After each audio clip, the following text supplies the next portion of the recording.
Paalala po sa mga kapuso nating nagpaplano ng beach outing, mag-ingat sa mga dikya o jellyfish na dumarami kapag mainit ang panahon. Sa isang dikit lang, posibleng malagyan kayo ng kamandag ng dikya na may mga lasong nakasusugat at nakakairita sa balat. Balitang hatid ni John Consulta. Ngayong nagsisimula na ang tag-init, tiyak marami ang dadayo sa beach para maligo. Kasabay rin ng mga beachgoers sapagkat tampisaw ang mga dikya na dumadami tuwing summer.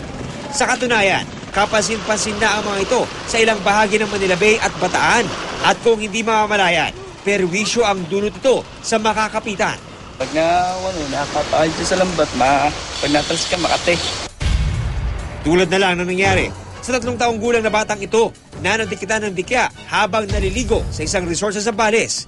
Ang mga kamandag kasi ng dikya may mga lasong nakasusugat at nakakairita sa balat.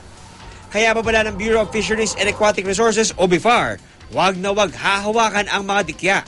Na-advise namin yung mga naliligo, especially yung mga bata, kasi makate, yung hihipuin. Bagamat pinangingilabutan, hindi rin dapat basta-basta pinapatay ang mga dikya.